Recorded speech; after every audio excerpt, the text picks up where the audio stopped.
Ladies and gentlemen, welcome to TT Studio Podcast. We are streaming live from our studio. Today, we have a special guest, and of course, we want to welcome our viewers around the world. Please do not forget, we have a very special conversation with a very prominent figure in both legal and, of course, in Nigerian politics.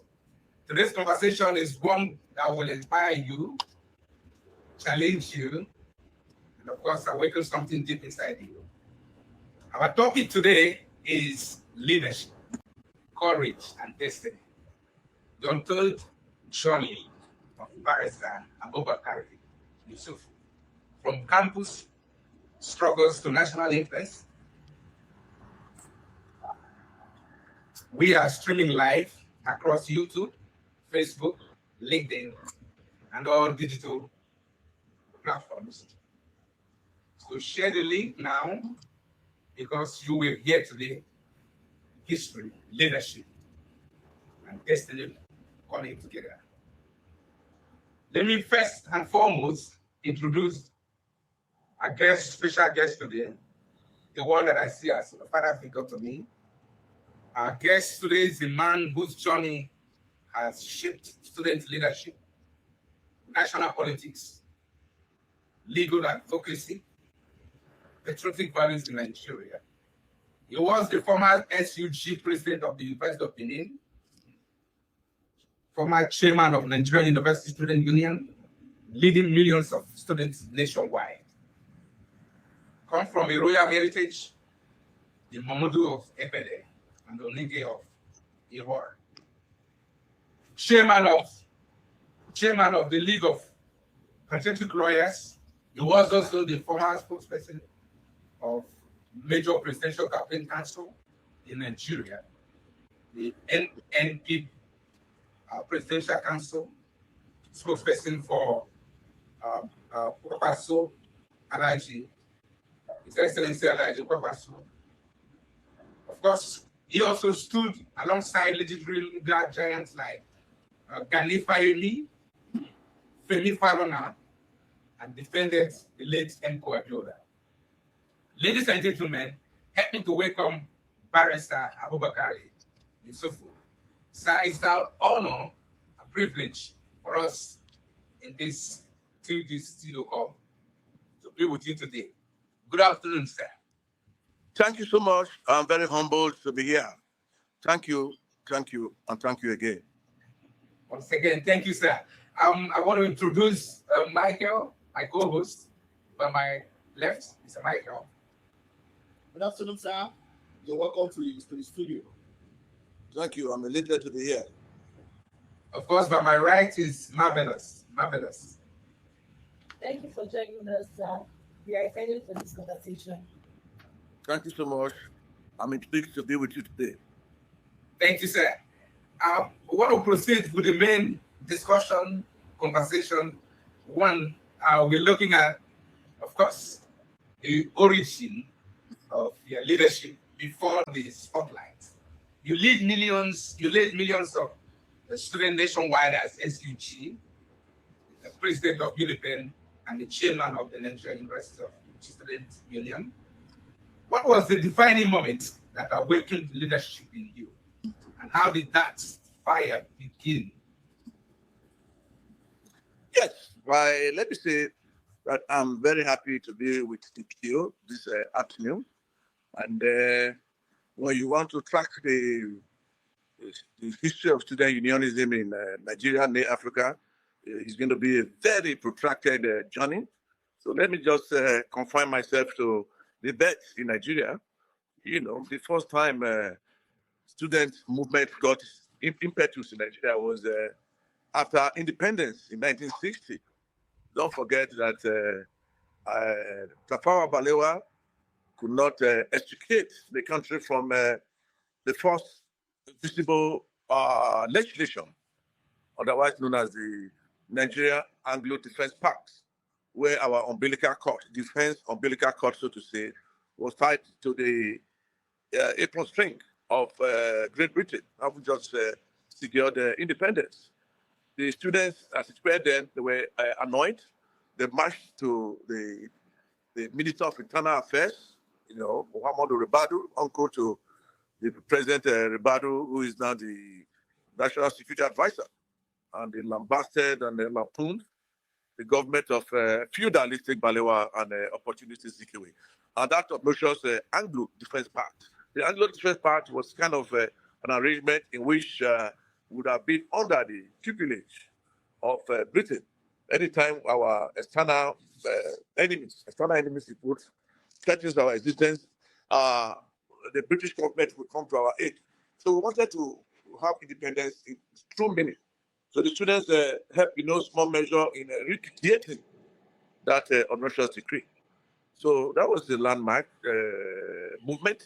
So when we got to the University of Benin, so I just want to fast forward because of time and space limitation. When we got to the university, when we were year one, we discovered that student politics was commandeered, I say commandeered, by students in the medical school, and because of their numerical strength, and because of the very, very, flamboyant status which the medical students had found themselves. And it was only in ASEC, when I was in year two, that we succeeded in taking the matter of leadership from the medical students. So thus, I became the first student from the Faculty of Law / Arts to be the student union leader. It was an epic thing, and it was very, very profound and worth mentioning that we had the normal contest with medical students, and we had them defeated. So I emerged as the first student from Faculty of Law to be the president of student. Before then, I represented the faculty in the SROC Student Representative Council. So we had excelled there, and we also had our political team, from the NTA Benin, as it were. We participated in a lot of programs, discussion programs, and all that. So we now came to lead the students at an early age. I was other than Mariam Yogia Idausa, who is a senior advocate now, who was my public relations officer. I was indeed the youngest man in the executive. And then we had Professor Adamu Beki before Professor Alele Williams. Now deceased. Coincidentally, it's worthy of mention that Professor Adamu Beki was a student union leader in EBU. So we were able to float, and we were able to complement ourselves. There was no trouble.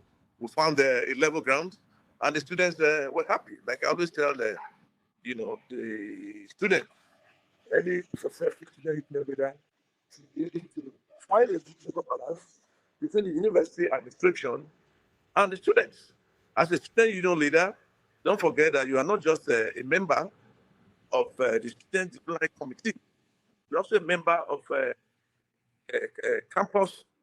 student campus welfare boards, and at times they make you to sit in Senate as an honorary member. So you are exposed at a very young age to a lot of experience and all that. So we're able to do our best, and we also initiated the birth of NUSA, Nigeria University Students Association, which did not find favor with NANS. NANS felt that it was a big threat to the existence of NANS. We now said, no, you had a body catering for the colleges of education, had a body catering for technological students made of polytechnics, so there should be a body catering for the universities. So we formed NUSA, engaged the expectations, against the thinking of the last president.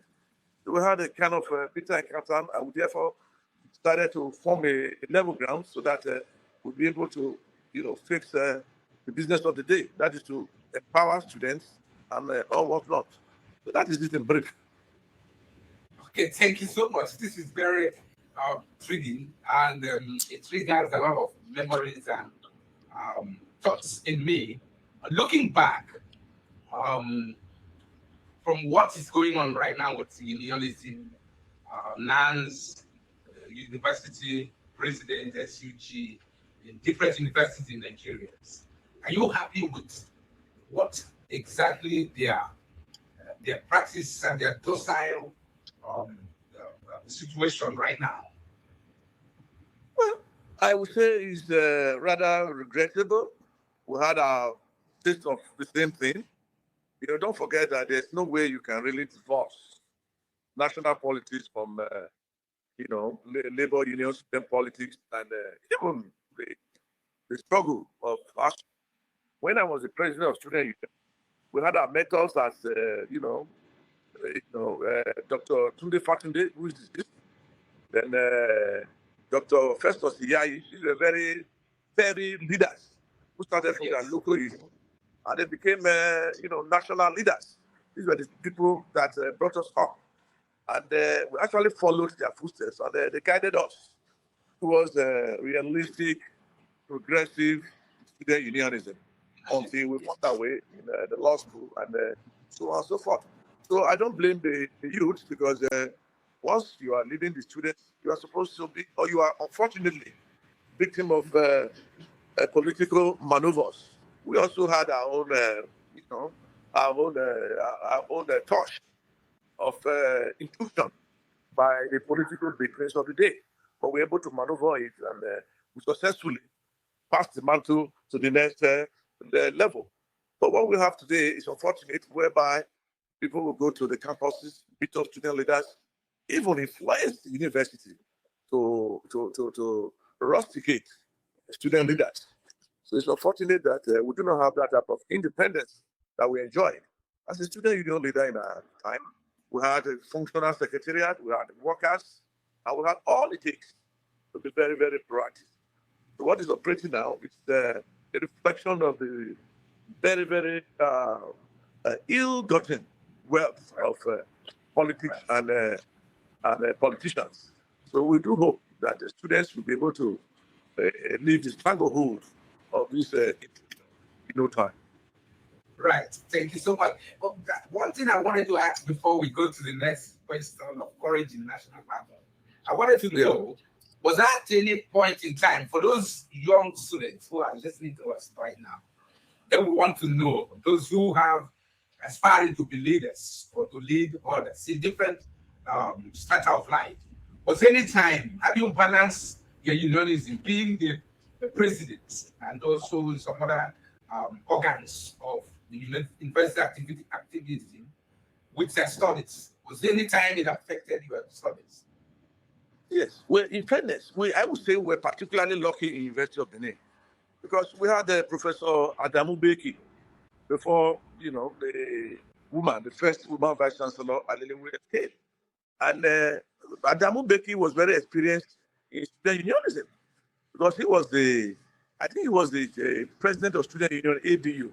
Then Awujabi, the late Awujabi, the great electrical engineer, who is now deceased from Unilag, was the speaker. So we had these people that really understood the nuances of student power. So I remember the day I was sworn in, I was invited to Baiki's house for a dinner. I rebuked and refused him. And he had to come to my class to say, I know what you mean. I do not intend to compromise you. We are from the same family, from the family of student unionism, and come and let's have a talk. So I went to his office with my Secretary General, and Secretary General then was Theophilus Omuka, and Dr. Maria Dausa. I told us that we'll have a fruitful stay, and even if I go to Student Disciplinary Committee to represent the students, if there's anything I do not like, because I was just the only member of the Student Disciplinary Committee, I should write a minority report to him, because he had the last say in student discipline and all that. So we were very encouraged. So I said our time was quite different. The rest of Benin had the fortune of, being under the tutelage of Professor Adamu Beki, who is very old now. I understand he's a Kano. I one day find my way there to say kudos, because we had a very fruitful relationship, and we had our times of crisis, and normally the period of crisis is when you say you want to demonstrate. They will say, no, they don't want you to go and demonstrate, but the government of the day will think that you have been sponsored, and it's going to be seen as a failure of leadership for the university administration.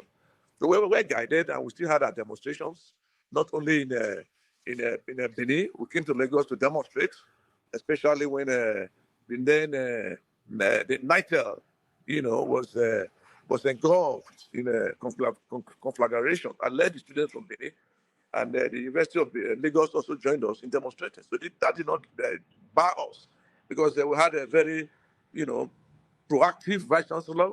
We also had a very, very successful ASU leaders like Dr. Tunde Fatunde and Dr.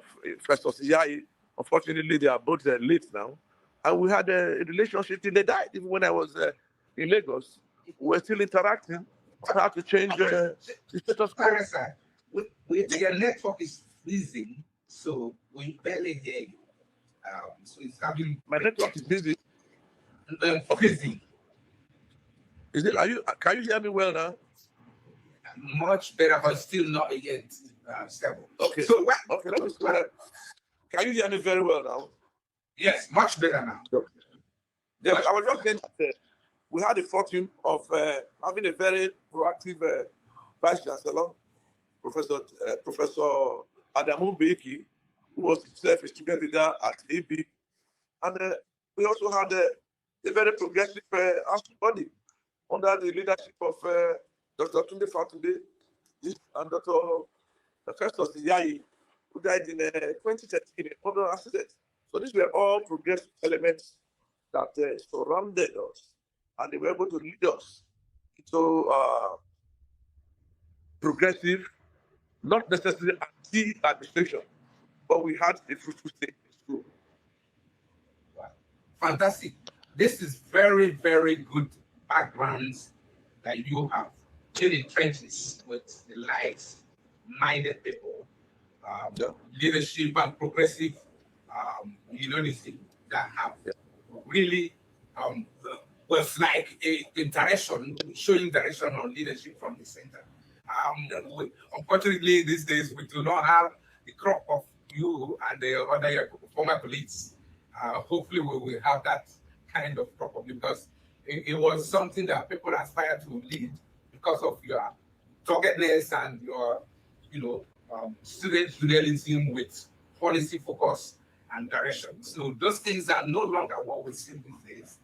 But we pray people who are watching and listening to you now can take courage, those are still in the universities and those who probably want to lead, because that's where the leadership are built, right from the university campuses and the unionisms. Well, again, those things are fading now. And just like you said in your own word, they have infiltrated the union groups in Nigeria with a lot of influences, negative influences, not positive one. But hopefully things will get better. Yeah, so I'm yielding to my colleague, my co-host, Michael, with Courage National Party. So that's you, Michael. Okay, thank you very much, Mr. Abubakar. And you stood alongside icons like Gani Fawzi, Femi Falana, and defending MP Abiola as one of the most sensitive moments in Nigeria's history. That's right. What did that experience teach you about power, justice, and price of speaking truth? Yeah. Well, let me quickly say that Gani was like a mentor, even right from the university. We were excited about his pro bono cases, which he prosecuted without taking one kobo. Virtually all the students matters, he prosecuted them even before I entered the university. He was an icon. He was a beacon of hope. He was a mentor. Yes. Falana too was our senior in school.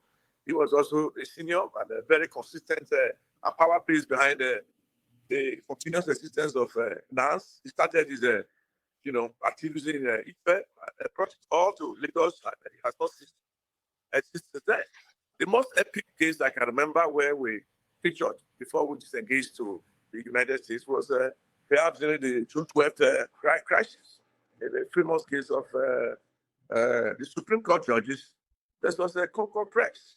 When that June 12th was annulled, the Supreme Court, Concord carried a story that Babangida had given a Mercedes-Benz to Supreme Court judges, and that the matter is pursuing, that is the criminal annulment of his mandate, will end up in the office or in the court of the Supreme Court judges, that he will not get justice.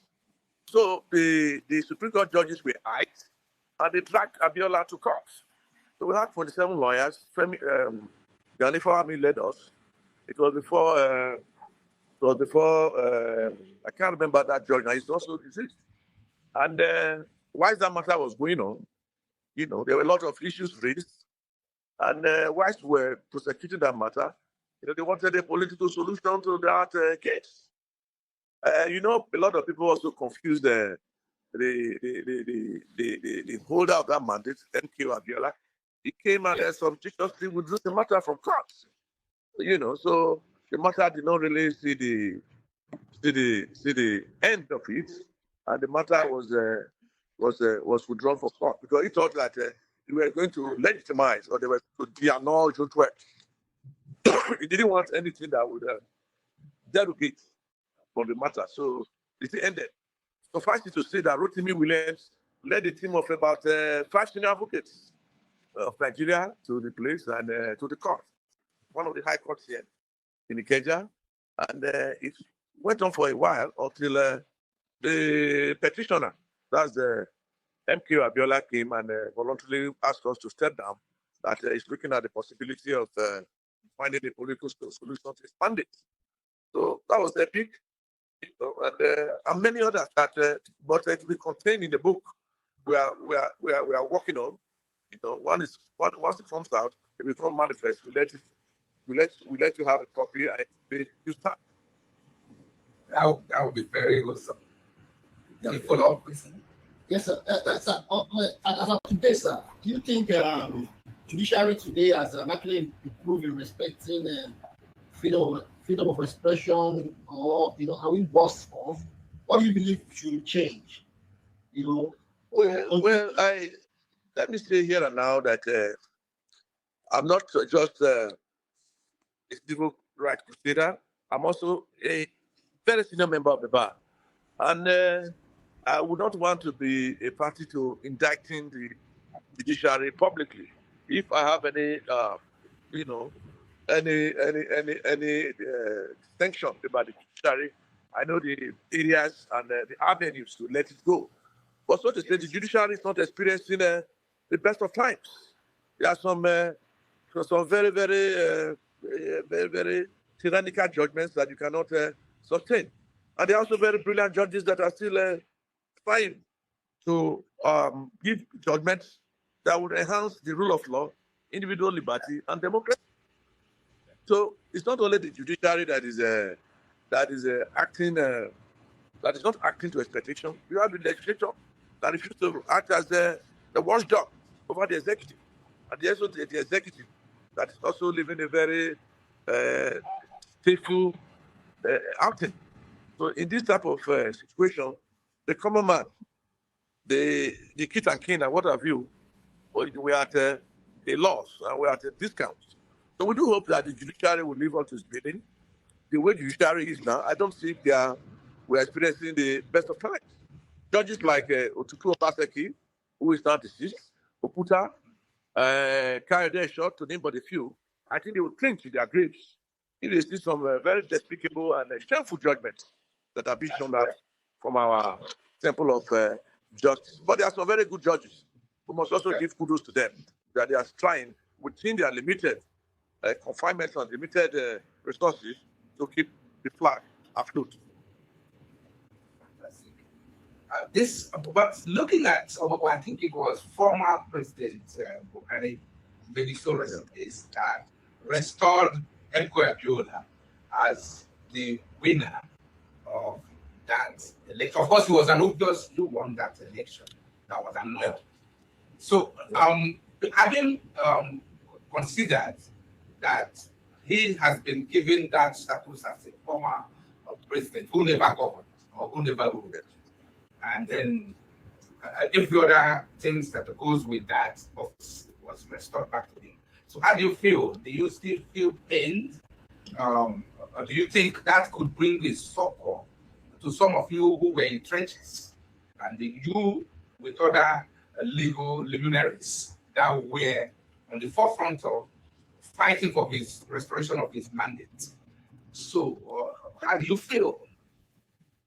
Well, I feel elated that after all the secret mandate has been recognized, and I also feel very depressed that it took a very long time before this nation was able to realize that Abiola won that election.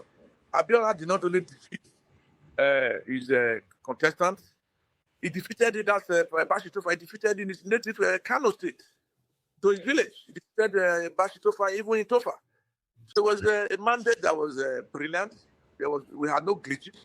There was no demonstration. And indeed, Tofa was at the verge of congratulating Abiola when the Hawks in a NRC stopped him. That was a brilliant election, the most successful election, the most transparent election we have ever had in this country. So I'm both happy, and I'm also not happy. Happy in the sense that the truth has been told, and unhappy that the mandate owner is no longer here to realize his mandate and bring forth his manifesto to fruition. Again, something came to my mind. Professor Iwu, the late INEC chairman, who conducted that election. In your mind, would you, if you are in his position, would you have announced that result? Well, I think that was a slip of tongue on your part. It was not Professor Iwu. It was the other party. He just died last year or so. Yes. I'm trying to remember. Yes. Pardon me for that word. I will get his name as he goes. Yes. Well, he was a victim of circumstance. I understand that he was even physically assaulted by Halilu Akilu because he actually went further to announce it before it was annulled. So it was a brigandage at its lowest ebb, and we cannot but look at it with a sinister feelings. So that's a blight on our history. It keeps reminding us of how low the military can also defend in matters of democratic credentials. So yes. As soon as we remember the name, I would make it known to you.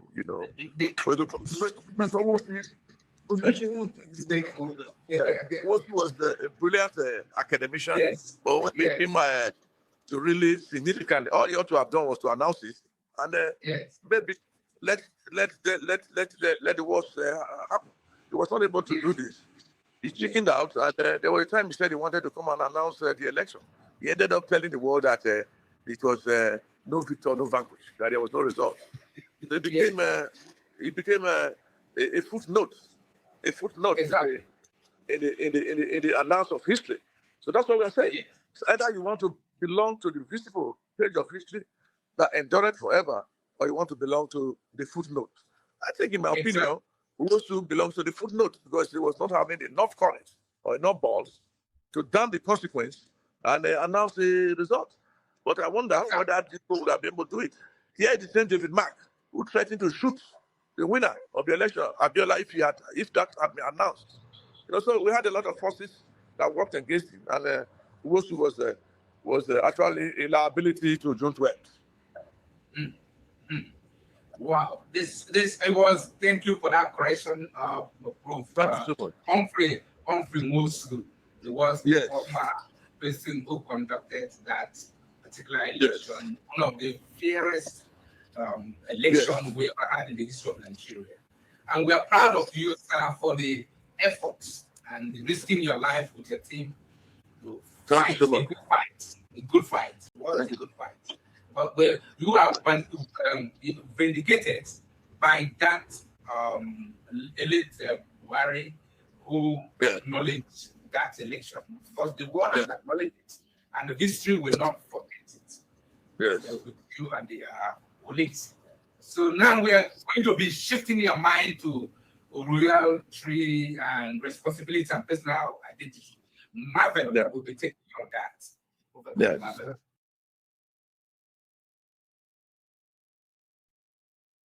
So Marvelous will be taking you on that area of your royal lineage and all that responsibility. Okay, sir. You come from a royal bloodline.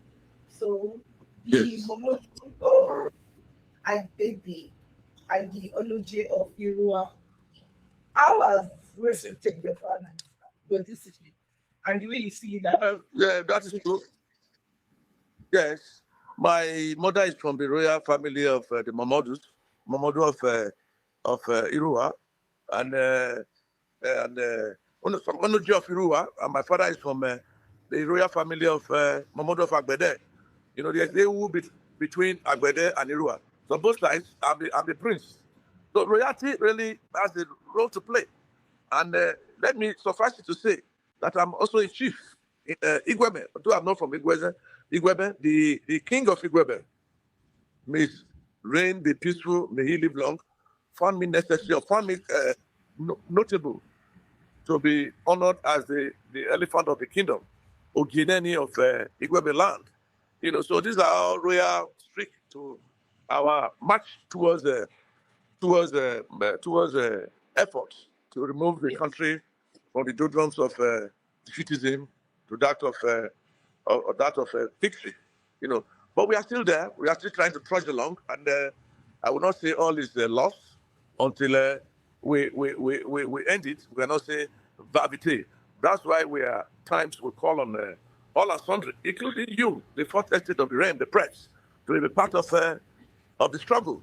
Because I remember what Francis Fanon, born in 1923, he died in 1961.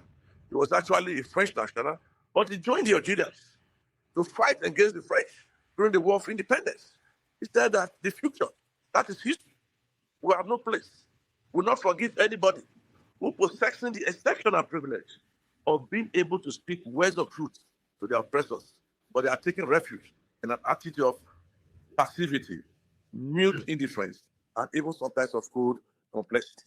When we have this type of battle ahead, you really do not need to flaunt your royal identity. All you need to flaunt is what's the cerebral, your intelligence, quotient, and all that. But those of us that were taught to fight, not with the bullet of the soldier, but the pillars of the intellect, we do know that. Yes, we lost our guest due to network freezing on his side. We hope to reconnect him. Michael, looking at the analysis and all the analogies, being the person who was in trenches with other colleagues, especially the late MK Abiola, the potential winner of that particular election, and then sharing his experience, first-hand experience, not by the side. It was practically involved from active unionism to becoming a lawyer, not in the inner part, not just a lawyer, but the one who participated in politics and also in legal, activism. So, what do you make of looking to Nigeria youth, we the youth of Nigeria, with the role we are playing now in shaping governance, in making sure that those who in the position of authority will do not compromise the gap for the pot of the porridge to the detriment of the future of the country. So what's your thought on that? Why we wait for him to join? Yes, that's what I think is, the youth of nowadays, as we, as a future leaders of tomorrow, we just have to be bold enough to speak when we see something that is not right. Yes. And it starts from all of us. Yes. Me, you, and everybody. So, and it starts from our family. So, yes, we have to start correcting things. Yes. That we see. Yes. Within our environment. Yes. Yes. So, and start, before we get to the point of being a leader. Yes. Start from the point. Exactly. So while doing that, so you develop yourself and you look at the background of Barrister Abubakar. Yes. It started from the student union leadership. Yes. That has shaped him Yes. and also motivated to Yes. become what he used to be. Because being a leader Yes. at that age, Yes. at that time, Yes. has influenced his life positively. From even his biography, he's explained all the cases he has actually handled, he's assisted and now become a leader. Yes. So those things are actually shaping Right. his life story Yes. to become what he used to be. So now to be youth, we need to stand for ourselves, Exactly. stand for justice. Exactly. Seeing what is not right, speak Yeah. against it, and by the nearest future, it will help us to neutralize all the corruption Yes. and every other thing that is happening Yes. in the country. Yes. I think he's back. He joined us. We're happy to have him. Special guest, Barrister Abubakar Yesufu, the former spokesperson of NNP. His Excellency Alaji Wakwaso, during the 2023 presidential election. We are happy to have you back again. So we were just looking at some of the line of thoughts and some of the experiences you've had. We are looking at that, trying to connect it with your royal lineage, and also the question that Marvelous asked you. If you still continue with your line of thought before the network structure. Thank you, sir. Please. Yeah. Can you hear me now? Yes, fantastic. Did you hear what I said? Yes, I think I got it now. You said I should continue with my thought before that glitch. I sincerely apologize for the technical glitch. It was not the INEC glitch, it was a communication, not the INEC glitch. Yes, I think we have come to the irresistible conclusion that all hands must be on deck if we are to rescue this country from the abyss of destruction in which it's dangerously poised. Everybody must have a say. You must be able to participate in the political process, no matter how demeaning, no matter how suffocating. Because the penalty for not participating is that you'll be governed by idiots. Yes. So by the time you stay back and you allow idiots to take position, you don't need to complain when you get the results. But unfortunately, most of the political parties, I think I've heard you talking about NNPP, most of the political parties, they don't allow us to trust their leaders because they believe we are irritants and they believe we are not worthy to be sustained. You can see how the entire system is treating Showore. Showore was the former president of Student University of Lagos. He has his own political party. And they are teaching, even the entire government, they are treating him with disdain.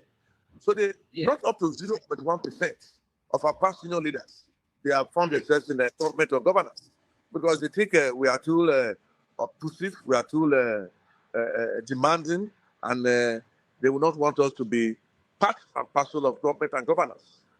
So we keep encouraging them. That's why I found myself in a NNPP, and because I actually sat back and I checked out all the credentials of the political parties. I tried to stay with Dr. Musa Rabiu Kwankwaso, who is the presidential candidate and our hopeful and our leader, as it were, and up to now. So we are trudging on. No matter who else is there, is God. So we are still there and we are still trying to forge ahead. Right. In follow-up to that question, politics, pressure, and purpose, you start to let's dig more on your role as the mouthpiece of that NNP for a major presidential campaign. What do people not understood about political leadership, and how can young Nigerians watching you and following up with the trends of politics without losing themselves? So what do you think? And a quick follow-up again is, are you still with His Excellency Alaji Rabiu Musa Okansu. I still with him, the former presidential candidate in 2023. Yes. Yes. Yes. You see, the NNPP is not just a party. The NNPP is a way of life. You know, when you are in the NNPP, you know, it reminds you of the credentials of a student leader. For you to be the president, for you to win an election in student politics, all you need is to really excel through your manifesto and your audience around the world who are watching. Please do not forget to subscribe, like, of course, comments, and share this live broadcast as we continue with this important conversation with one of the players of the MKO Abiolas, MKO Abiolas. Pardon me for chopping the word. So we believe you have gained a lot of foresight, and of course, we have our guests to whom we're waiting to join us back as we continue with the conversation.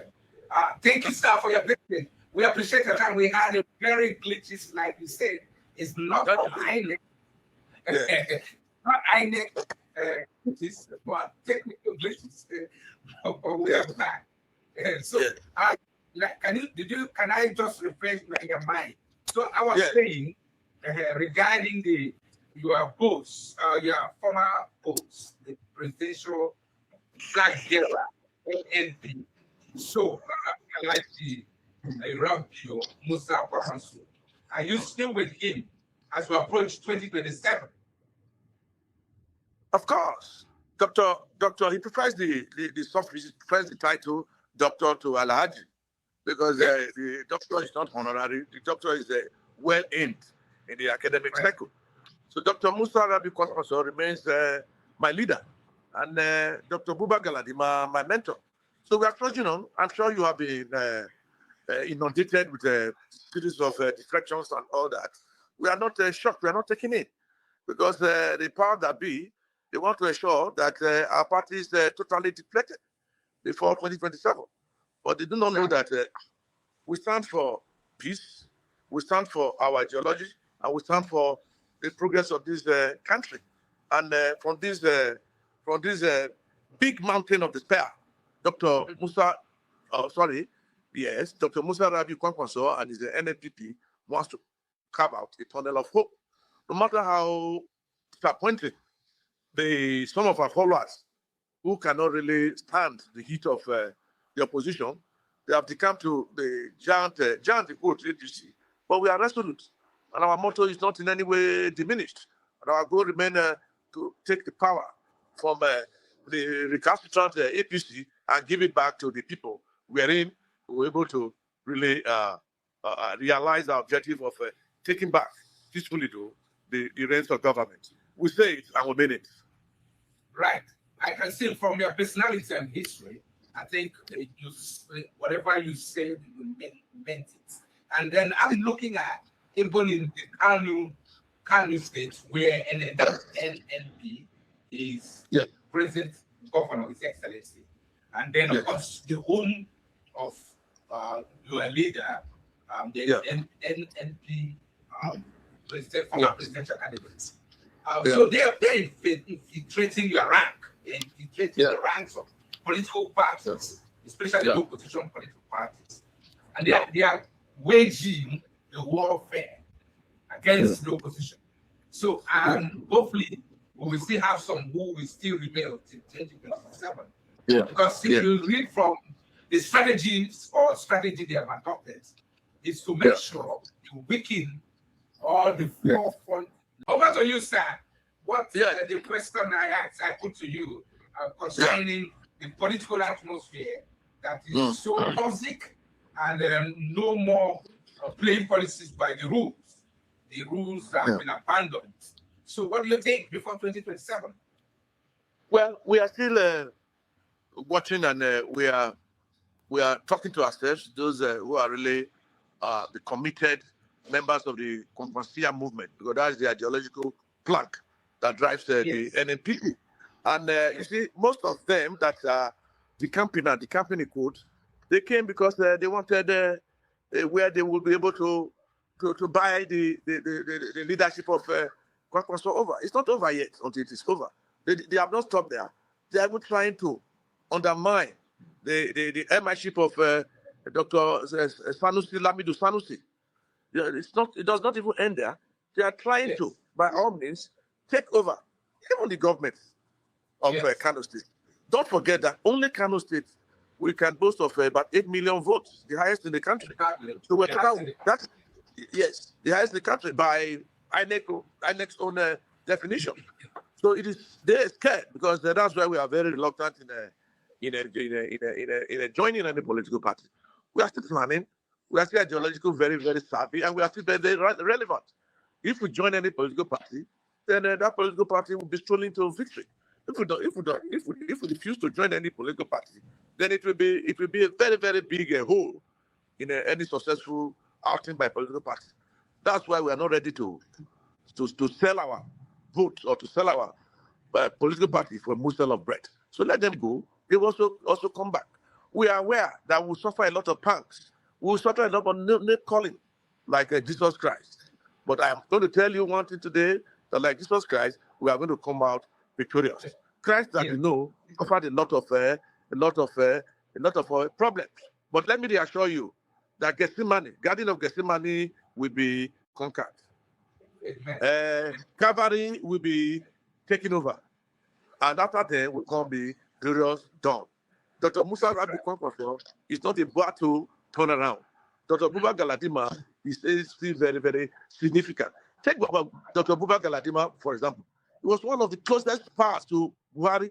So when late Buhari was derailing, he did not stop.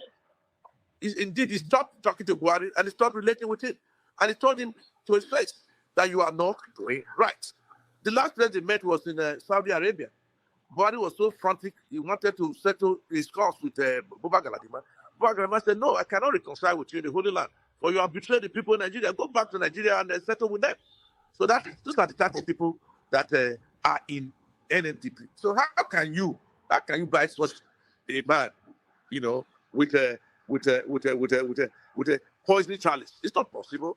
It's not possible. So we are watching their intention with a study silence, and we'll continue to trudge along, and until we reach the Eldorado. The Eldorado is total takeover of Aso Rock. I keep saying that we say this and we mean it. Right. We need people like you who are principled in life and have known you for many years. Thank you so much. You stood with a very principled personality. Thank So you. Michael has something to chip in around politics in Nigerian state appears to be surrounded. Michael, we Thank you very much, Barrister Abubakar.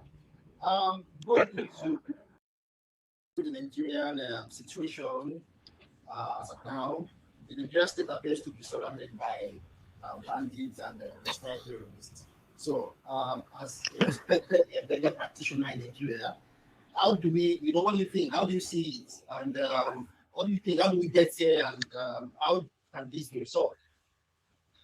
Yes, the bandit question is quite unfortunate and shameful. Yes. Don't forget that we have actually tolerated this banditry for a very long time, and this bandit made up of the Fulani headsmen, the ISWAP, the ISIS, the Lakawura, and what have you. We have dedicated soldiers that will be able to clear the bushes even within a short time. But it's unfortunate that they are not even motivated. Look at the police system too. If you go to any police station, indeed, you will say you will indeed weep for the country. Let me tell you that there's no functional police station in Nigeria. Most of the inmates you have there, they are self-feed, they don't even feed them. So what moral justification do you even have, let alone legal, for keeping somebody in custody when you don't feed them?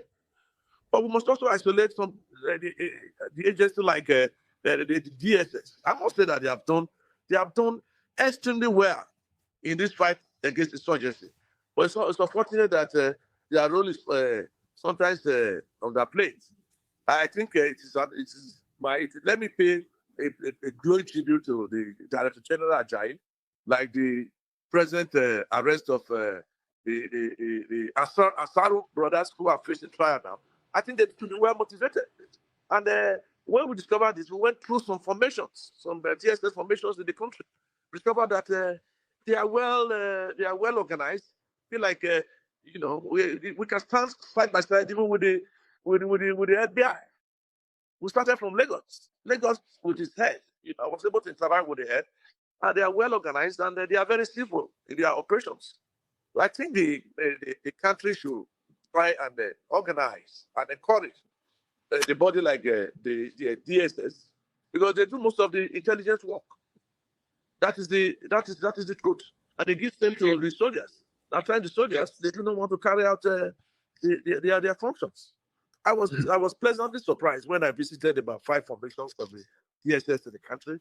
But before now, I was seeing them as a dungeon, as a haven for killers, especially when Kudirat Abiola was taken out. But that is not true. They are so civil. Like the head of the Lagos branch, I spent about 30 minutes with him. Obeyed, completely destabilized, and what I went to was granted. My client was stayed for a while, and that client turns out to be the mother of a suspect. The man was so furious. The head there was so furious. He released the woman to me, which I thought like this. Those are the type of civil interactions we are facing. So let us invest money in buying weapons. Let us also invest money in intelligence. Let them increase the budget. Let them increase the manpower of DSS. And over and above that, if we cannot compete favorably, like the option of Buba Galadima, let us resort to hiring foreign mercenaries. Jonathan did this by hiring some foreign mercenaries from South Africa. Even America, they used to hire foreign mercenaries like Blackwaters to do some of their biddings. Even Russia, they have the Wagner group that they used to hire. Exactly. When we have problems in the same Northeast, Jonathan went to South Africa and they came here with just chopper and some laptop, not more than 10 people. All they do is that they will just check out where those devilish militants are congregating, terrorists are congregating. They go there with their chopper, they see their type of ammunition, and they take them out. We can still do this. It's not a shame, except they are trying to say that the entire thing has been monetized. That's why they don't want to use foreign fighters. I think that's on the line of that you're taught. I think that's what exactly people are seeing now, that it has been monetized. So it goes beyond what we're looking at. Because, and also there are some other groups that have of the view that the security agencies, they're not working in synergy. They're not sharing intelligence. So they are working across. So what do you think about that? Based on the fact, because there are information you have and there are privileges that you have, because just like you use instances of your client who was wrongly detained and an offer of others was given by the director. But there are some yes, exactly. There are some of people who do not have such privileges. The common people in society. I think we should extend the mandate of the DSS, because after they have done their investigations, they normally go back, I think, to the soldiers to carry out.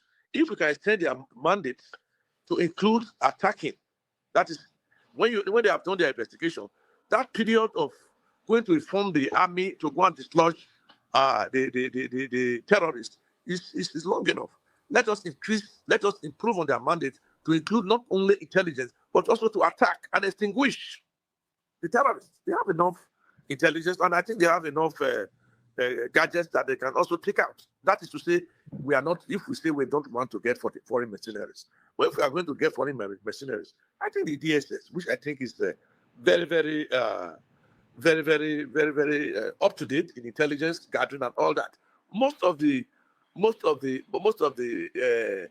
militants, most of the kidnappers, so to say, that we have arrested, I would say 90% of the kidnappers, they'll be gotten because of the hard work of the DSS, not even the police, not the army.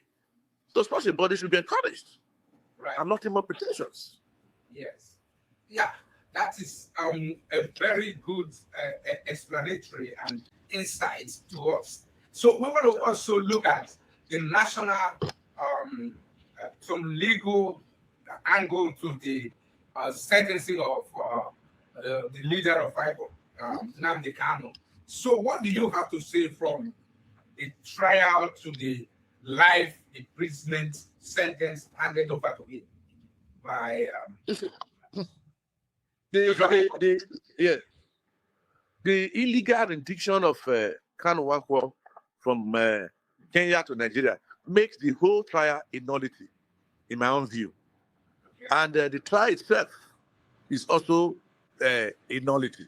The judgment has been given, so I'm entitled to even say what I think about the judgment. You know, so even if he still has he should have his way in the Apex Court of Appeal and the Apex Court. I think they have finished Court of Appeal, or they are still on it. I don't know. So I think this is an albatross on Tinubu's neck. I call on Tinubu to try as much as possible to pardon Nnamdi Kanu. Nnamdi Kanu is a man that represents the idea of, how do I put it now? The idea of a new Nigeria, the idea of the Igbo man, the idea of progressive thinking. That is why most people there, the leaders, they did it to Abiola. When Abiola was in Gulag, some people from the Southwest went to tell Babangida that don't leave this man because they were scared of his towering height. The same thing in the Southeast. They are also saying openly that this man has caused a lot of bitterness in the Southeast. He should not be released. You want to kill the young man. I tell you today, in a free and fair election in the whole of Southeast, there's nobody that can defeat that man. Such a man should be treated with caution and respect. Such a man, I think, will do and will contribute in no small measure in giving us a better Southeast in Nigeria. Any day, day by day, the man spends in custody, he stands to grow taller than everybody combined, especially the leaders in the Southeast. No matter what they say or no matter what they do, Nnamdi Kanu is going to come out victorious. So I advise Tinubu to cut the friendship of Tinubu as opposed to those shenanigans they are weaving around him, especially the leaders. It's not new. They did the same thing to Abiola, but definitely Nnamdi Kanu will not die in jail. He will not only come out, he's going to emerge victorious. Right. Just like they said, is a progressive thinking freedom fighter. And of course, but based on the Nigerian law, and also you being a lawyer of it, does he have a chance in the appeal court to overturn that judgment? You see, the position of the law is criminal jurisprudence is very clear. You see, the judgment, the judge itself was, I think, in my opinion, by the time Unadu said he would not have, he does not need a lawyer, I think he ought to have been given one by the state, no matter how, or no matter how that, because the punishment is death.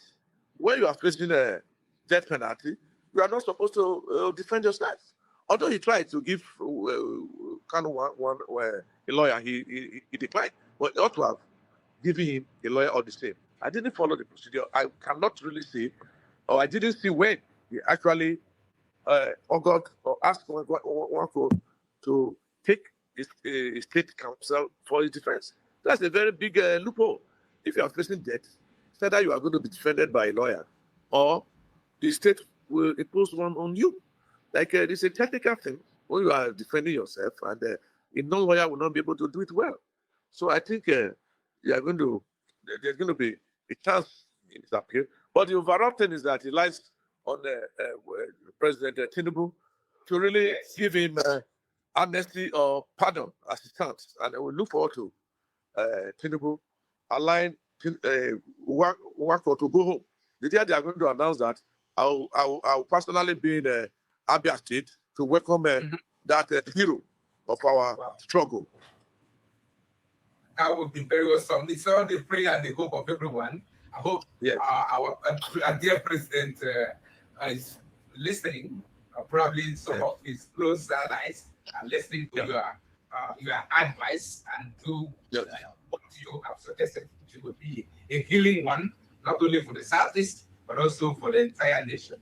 And I want to give them marvelous for the the message for young Nigerians across the world. So what do you take up on that as we wrap up this conversation? So if you have just 60 seconds to speak to every young Nigerian, home and abroad, about hope and destiny, and taking responsibility for the future, what would you say? Oh, I would say that our elder says it is the cause of the snakes. If all snakes live together, who would they approach them?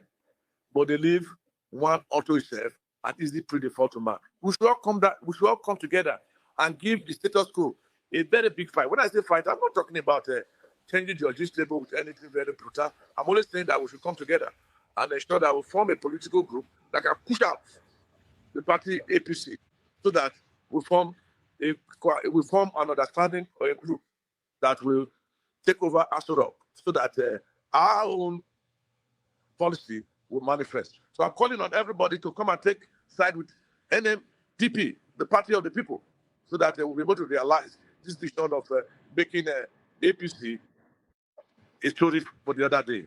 Thank you. We said this and we are very serious about it. Go and register your word for NMDP and come and join us in the struggle of making our dream a bigger Nigeria for you and for me and for all our country, both in diaspora and even here.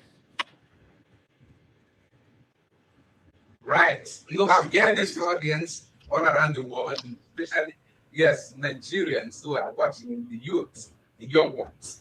You hear from Barrister Abubakar Yesufu, one of the legal luminaries that stood together to defend the mandate of late MK Abiola.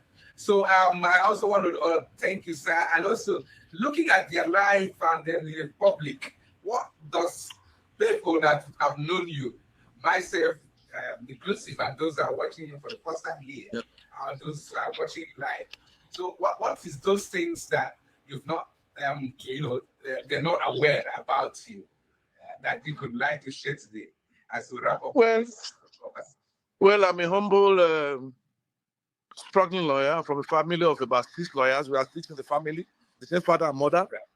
But the only family I think that has that type of reputation, and we are all descendants of a suffering people. We are descendants of a people, and we are determined to suffer no longer. We are going to use the instrumentality of the law. We are going to also need to come back to our people to mobilize. So I think that is the message I have for the people, that will continue to fight on, not with the bullets of a soldier, but the pillars of the intellect. Till we reach the Eldorado. The Eldorado is a country where no man is oppressed. Thank you so much. And with that thought, so we've come to the end of this podcast. It's been a wonderful one. So I want to thank you, sir, for your support over the years, especially in our little business. Thank you. And most of them have seen you for the first time. Thank you so much. And we also want to thank you for listeners around the world, in Nigeria, Africa, Europe, US, and Canada, global community. I want to thank you for joining the episode of the Studio Hub podcast with Barrister Abubakar Yesufu. Thank you so much and have a good day. Do not forget to share, like, comment, and join our YouTube. Thank you, sir. God bless you. It's a pleasure. Yes. Thank you. Thank you. Thank you, sir. Have a good day. On you too.